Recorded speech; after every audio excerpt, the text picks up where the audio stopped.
Bueno, pues volvemos otra vez con neurociencia. En esta ocasión vamos a repetir invitado. ¿Podéis recordar quizás cómo hace algunos programas un neurocirujano nos hacía un tour de lujo por los cambios que nuestro cuerpo puede experimentar ante el estrés? Y este era nada más y nada menos que Osman Salazar, que ahora os volveré a presentar también, que él tiene un podcast que se llama Tu cerebro al desnudo. y que está haciendo, bueno, pues una serie de intervenciones también muy interesantes para poder tratar de entender cómo relacionarnos mejor con nuestro cerebro. Y bueno, él estuvo con nosotros y nos ayudó a entender muchísimo mejor cómo funciona esto del estrés para nuestro organismo. Y hoy, pues le hemos traído al programa para hablar del llamado, que no sabemos si bien o mal, vamos a cogerlo con pinzas y quizá vamos a coger con alguna reserva, este eje. Sabes que hay un eje que se llama eje corazón-cerebro, otro eje que es intestino o estómago-cerebro. Bueno, pues vamos a ver si los mezclamos y hacemos ahí un triángulo. Vamos a tratar de ver si existe una relación profunda entre estos tres órganos.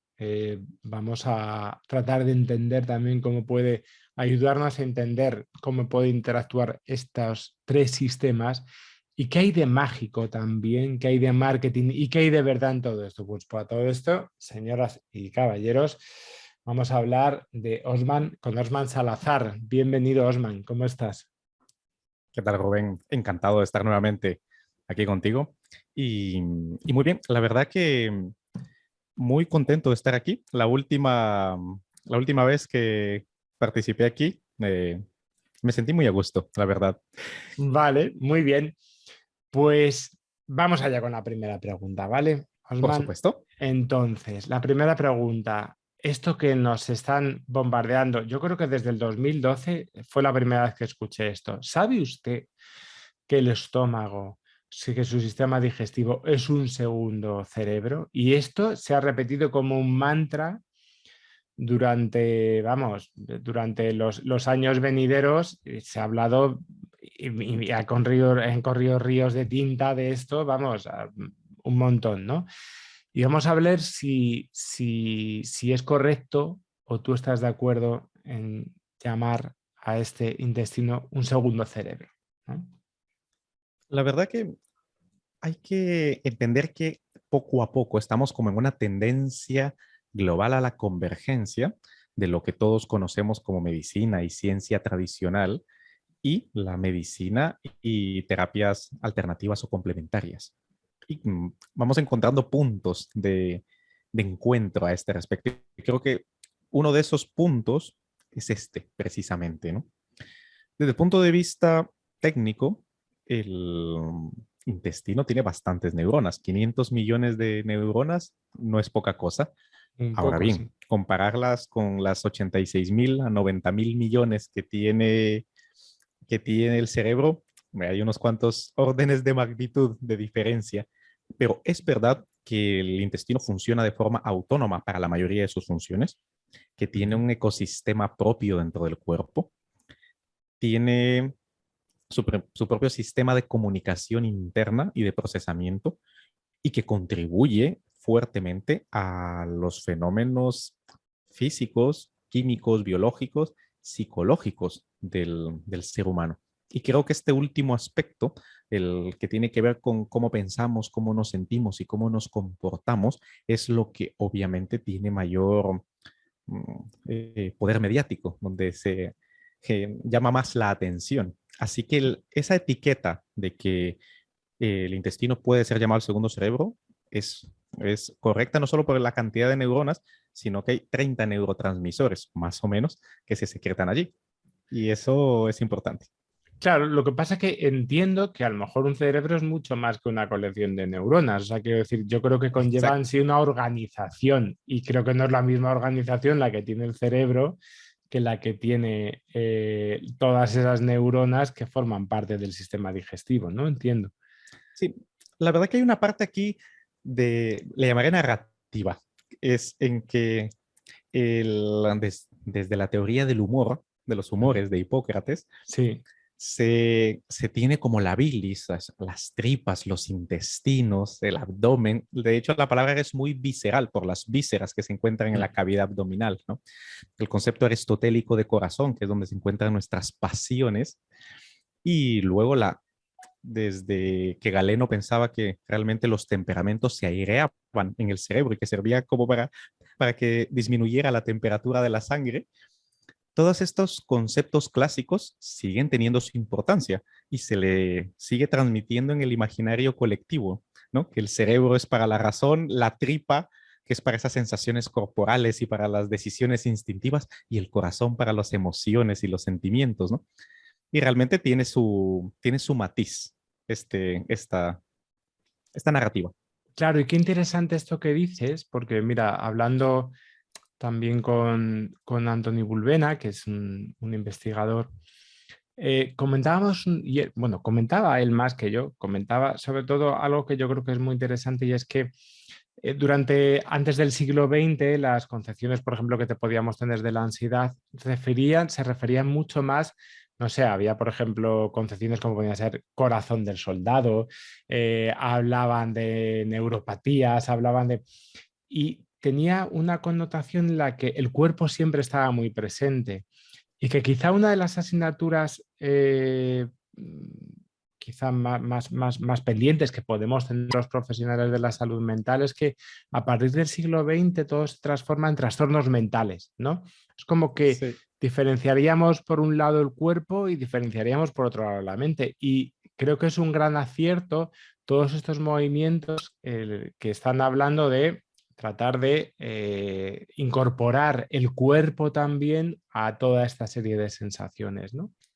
Sí, realmente es lo que se denomina embodied cognition o cognición incorporada, que en castellano no termina de realmente transmitir el mismo Mm. significado, pero es de que pensamos con todo nuestro cuerpo y que nuestro cerebro está dentro de nuestro cuerpo, ¿no? Yo creo que la definición, hay algo a lo que yo denomino el concepto extendido de cerebro, y es que el cerebro procesa la información de absolutamente todo el cuerpo. O sea, nuestro cerebro con esta idea se extiende a todo nuestro cuerpo, ¿no? Y a su vez, con todo nuestro cuerpo nos relacionamos con el mundo y nuestra mente es precisamente esa relación Mm. entre nuestro cuerpo y el mundo que nos rodea en un sentido amplio. Y de hecho, es la diferencia entre neurociencia cognitiva, que se centra en cerebro, sistema nervioso, y ciencia cognitiva como tal, que incluye otros aspectos como teoría de la mente, como la sociología, antropología, etcétera, física, campos energéticos, incluye más allá de lo que es el proceso únicamente neuronal. Y creo que esto es importante tenerlo siempre en consideración. Sí, muy cierto. ¿Cómo podríamos, para seguir avanzando en todo esto, definir qué es esto de la microbiota intestinal? Que los oyentes se queden con esta palabra, ¿no? Microbiota intestinal y cómo Sí. afecta esta microbiota a nuestro sistema nervioso.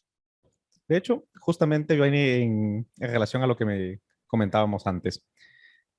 La ingesta, es decir, comer, es una de las tantas maneras en las que nos relacionamos con el mundo. Al igual que con el aire que entra a nuestros pulmones, pues la comida viene de fuera. Y según los componentes de esa comida, se cambia el ambiente dentro de nuestros intestinos y predominan unas bacterias u otras que están allí siempre para echarnos la mano, para digerir las cosas y para proveernos de los nutrientes que necesitamos. Estos bichitos que están ahí de forma constitucional es lo que le llamamos la microbiota, Ujú. que está allí como, bueno, cómo no, en una relación de simbiosis con nosotros. Mm. Nosotros les servimos a ellos y ellos a nosotros.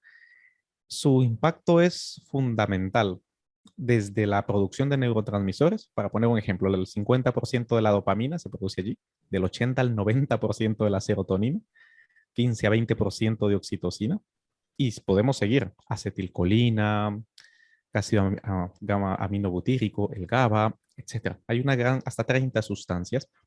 Y a este respecto, no solo es el intestino, sino que estas bacterias favorecen el funcionamiento como un cerebro independiente y como un cerebro real para nosotros. Una distribución muy desequilibrada de estas bacterias puede producir estados de ánimo, por ejemplo, bastante patológicos o cambios muy severos en cuanto a la sensación de energía, en cuanto a la sensación de tristeza, enfado, frustración, etcétera, porque en último término, la representación biológica de nuestras emociones es este balance de neurobioquímico. Mm. Y la composición de esas bacterias está fuertemente determinada por lo que comemos. Si se cambia el pH, se cambia el ambiente dentro de nuestros intestinos, así favorecerá más unas bacterias que otras. Y según ese perfil de bacterias, así será nuestra salud intestinal. La importancia es fundamental. De hecho, no podríamos vivir si no tuviéramos esas bacterias. Nos moriríamos de una infección masiva por bacterias oportunistas. Mm. O sea, que menudo zoo tenemos en nuestro interior. A mí primero eso es lo que se me ocurre y luego es que nunca estás solo. O sea, quiero decir, estamos rodeados de bacterias que están ahí, que son independientes, que establecen sus funciones. Es decir, durante el confinamiento nadie realmente lo pasó solo. Estuvo ahí con un montón Sí. de zoología interna, ¿eh? En De, el fondo. sí, de hecho, mira, me gustaría extender el concepto de microbiota al de microbioma y metaboloma, que Ujú, es precisamente la relación que existe en el procesamiento bioquímico, el intercambio que hay entre los bichitos, la ujú. microbiota, y nuestros componentes, ¿no? Nuestros nutrientes. Es una relación, es decir, la relación entre nuestros microbios y nosotros es un tercer ente más amplio y complejo que cada uno de nosotros por separado. Y eso es lo que estudia la microbiómica y la metabolómica. Te podría decir que son inseparables. Mm. Ellos son parte de nosotros y nosotros de ellos. ¿Y cómo afecta, Osman, el estrés a esta microbiota y al revés? Porque siempre se dice esto de que somos lo que comemos, ¿no? Exacto. Pero ¿no será cierto también que también terminamos comiendo como somos? Me explico. Sabemos que cuando las personas pasan periodos de estrés prolongado, su dieta suele tener unas preferencias en las que, bueno, pues incluye mucho hidrato de carbono, mucha Sí. glucosa, mucho, entendiendo como un sistema adaptativo, porque, oye, al final el azúcar al fin, no deja de ser el combustible principal del cerebro, pero no sucede esta doble relación, o sea, es decir, somos lo que comemos, eso afecta a nuestra microbiota, pero a la vez nuestros propios estados emocionales terminan también influyendo en nuestra alimentación. Definitivamente. Creo que es importante también traer otros conceptos que también están en boga y son muy útiles, como la complejidad, ¿no? Y los sistemas adaptativos dinámicos complejos. Algo para decir que el cuerpo humano es un sistema abierto. Es la forma más sencilla de definirlo. Así que nosotros cambiamos con el mundo y el mundo cambia con nosotros. A lo que hacía referencia, un organismo biológico busca autorregularse y mantener un equilibrio. Ese equilibrio es armónico desde el punto de vista biológico, pero desde el punto de vista físico, el equilibrio significa la muerte. Entonces, vamos compensando. El problema es cuando nos alejamos de ese equilibrio y hay un desbalance muy, muy grande. Por ejemplo, un estado de ánimo muy alejado de la regulación normal puede favorecer pensamientos patológicos, emociones fuera de la norma que no son adaptativas y conductas. Y aquí vamos al aspecto de la comida. Por ejemplo, se suele inducir la capacidad de sentir placer, por ejemplo, se transfiere prácticamente solo a la comida. En las personas, por ejemplo, cuando las personas que tienen ese perfil ansioso y que aumentan su ingesta, Uh el -huh. balance de grelina y leptina cambia y el balance del placer que se siente cuando se come. O hay otras personas en las que dejan de comer por completo y se convierten en prácticas anoréxicas. Y lo que mencionabas, también hay un perfil diferencial en cuanto a qué tipo de comida. No se pudiera catalogar a todas las personas según los sabores que prefieren. Lo que sí es verdad es que para determinado individuo puede ser que un estado de ánimo concreto le induzca a comer más de un aspecto concreto. No solo la glucosa, no solo el azúcar. Hay, por ejemplo, personas que favorecen más otras características como si es más líquido, caldoso o si es más sólido, si es más salado o más ácido. la variedad y variabilidad de la respuesta humana y su relación con los alimentos es brutal. Y obviamente, si cambio la composición de lo que como, cambia mi microbiota, cambia mi distribución de neurotransmisores, cambia mi estado de ánimo y vamos en un círculo que puede ser vicioso o virtuoso, dependiendo de si nos aleja o nos acerca a la normalidad. Mm. Fíjate, cada 6 meses aparece una dieta nueva, ¿no? La dieta Sí. paleo, el ayuno intermitente, la Duncan, hay tanta variedad, ¿no? Pero sí me interesa lo siguiente y es, no hay, por mucho que sean diferentes, no hay puntos en común que nos puedan servir para cuidar nuestro cerebro, no hay elementos, ¿no? que sepamos que pueden ayudar. Casi todas las dietas, yo siempre digo que las dietas en general terminan por tener resultados como muy parecidos. Me refiero a que en el fondo lo sano casi siempre es sano. No es que una de repente diga que esto no es nada sano y esto sí, sino que llegamos a un cierto consenso de lo que es sano. Podemos tener un cierto consenso dentro de las diferentes dietas de aquellos elementos que sí en común, que sí que nos puedan ayudar precisamente a cuidar nuestro cerebro. Claro, creo que el enfoque, cuando alguien promueve una dieta, se enfoca más en los detalles que en los principios. Pero esos principios existen. Por ejemplo, la dieta del ayuno intermitente hace referencia a que el ser humano en general, hoy por hoy, tiene una cantidad, o sea, tiene una dieta hipercalórica para sus necesidades, al menos en los países desarrollados, en Ujú. promedio.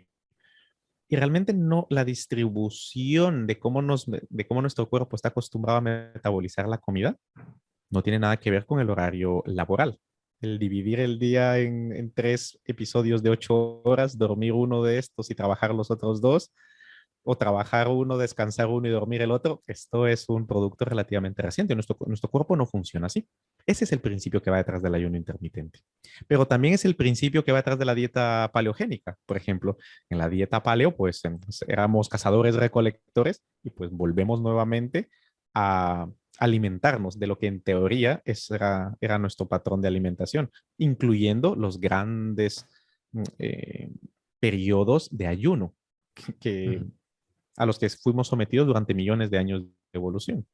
El Ujú. resto de dietas, como basada en plantas, dieta cetogénica, pues van en cuanto a de dónde vamos a extraer principalmente las grasas. Y unos tienen más distribución que otras.